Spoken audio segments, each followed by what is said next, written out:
Hello everyone. तो गर्मियाँ आते ही हमें ऐसे पौधों की तलाश होती है जो कि हमारे गार्डन में फूलों की कमी ना होने दें। तो उसी सीरीज़ में प्लांट मैं लेके आई हूँ जो कि है मधुमालती। मधुमालती आप मार्च में अपने गार्डन में ऐड कर लीजिए। मार्च में आप ऐड करेंगे लाके तो ये ग्रोथ पकड़ लेगा आराम से। अप्रैल मई तक आपको फ्लावरिंग देने लगेगा।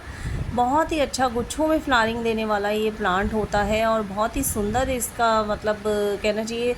इसका जो फूलों की जो सुंदरता होती है ना वो बहुत अच्छी होती है। पहले वाइट कलर की फ्लावरिंग होती है, फिर उसके बाद हल्का हल्का रेड होता है।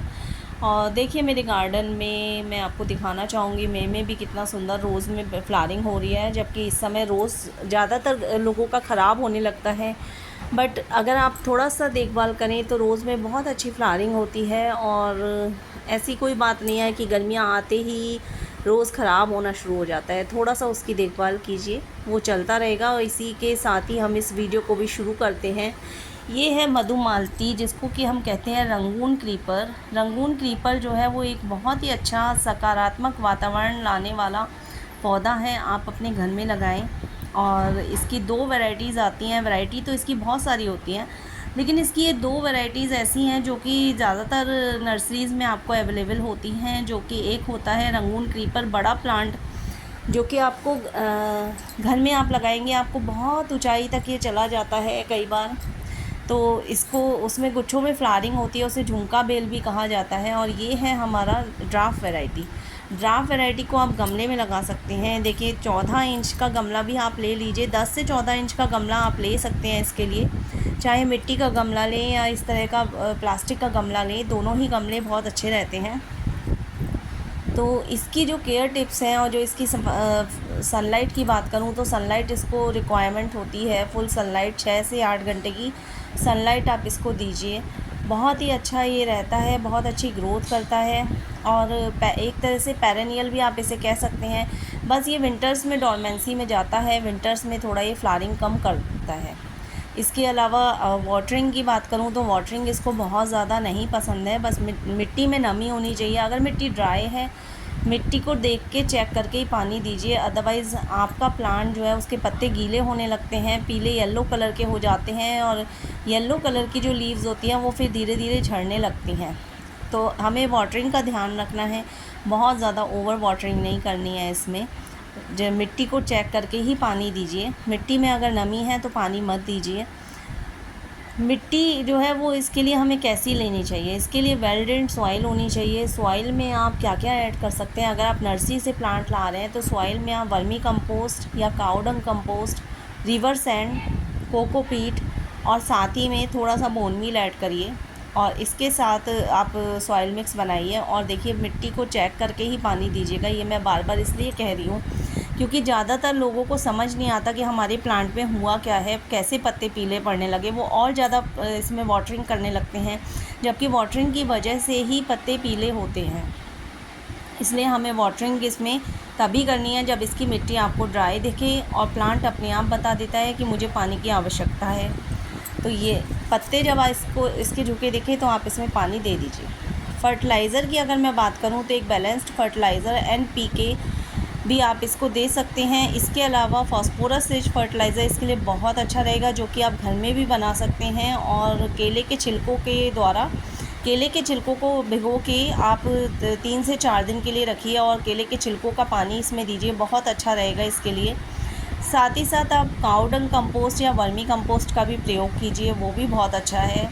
बहुत ज़्यादा हैवी फीडर वाला प्लांट नहीं है, क्योंकि ये इसकी ड्राफ्ट वैरायटी है तो हमको बहुत ज़्यादा फर्टिलाइज़र की ज़रूरत नहीं है। ये अपने आप ही आपको फ्लावरिंग देना शुरू कर देता है। मैं जो इसमें ऐड करती हूँ फर्टिलाइज़र वो मैं आपको दिखाऊंगी अभी। और ये मैं आपको बताना चाहूँगी कि ये जो फर्टिलाइज़र हैं ये हमें कितने अंतराल पे देने हैं। तो हमें केवल मंथ में एक बार इसको फर्टिलाइज़ करना है, क्योंकि बहुत ज़्यादा हैवी फीडर प्लांट ही नहीं है।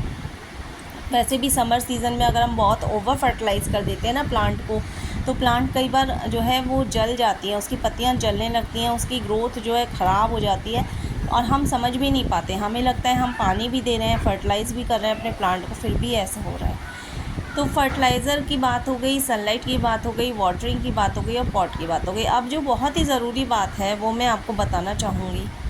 कि हमको जो है ये प्लांट क्यों लगाने चाहिए। हमें हमारे घर में अगर वातावरण सकारात्मक और वास्तु के हिसाब से अगर मैं कहूँ हमें सकारात्मक वातावरण लाना है तो मधुमालती एक ऐसा पौधा है जो वास्तु के हिसाब से घर के लिए बहुत शुभ माना जाता है।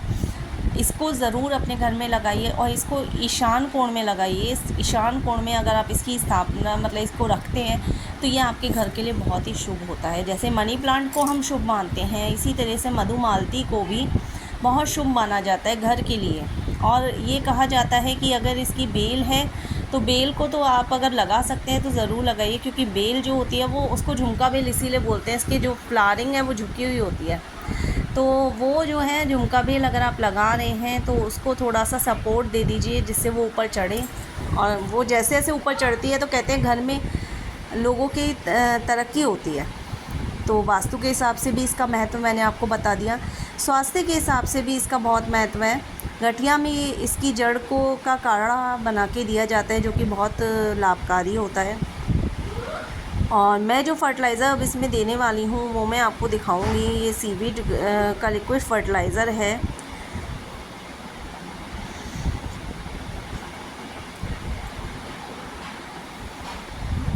तो थोड़ा सा इसकी निलाई गुड़ाई करते रहिए और इसमें जो है मंथ में एक बार आप फर्टिलाइज़र दीजिए।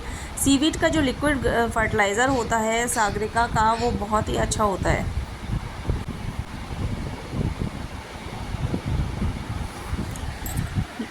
सीवीड का लिक्विड फर्टिलाइज़र हम क्यों देते हैं? सीवीड का एक ऐसा फर्टिलाइज़र होता है जो कि ग्रैन्यूल्स के फॉर्म में भी आता है और लिक्विड के फॉर्म में भी आता है। तो ग्रैन्यूल्स वाला फर्टिलाइज़र आप जो है इसकी सॉइल की निलाई गुड़ाई करके आप रिम में इसकी दीजिए। मतलब रिम मतलब कि आपको थोड़ा सा फर्टिलाइज़र हाथ में लेना है, इस तरीके से किनारे किनारे आपको देना है, जड़ की तरफ नहीं देना है, नहीं तो प्लांट कई बार ख़राब हो जाता है। और इसके अलावा जो मैंने आपको सागरिका का सीवीड फर्टिलाइज़र दिखाया है उसका स्प्रे कभी कभी आप कीजिए, वाटरिंग दीजिए इसको प्लांट को जब भी ज़रूरत हो, और फुल सनलाइट में इसे रखिए। ये बहुत ही अच्छा प्लांट है, आपको गर्मियों में भर भर के फ्लावरिंग देगा और ज़रूर लाइए इस प्लांट को अपने घर में।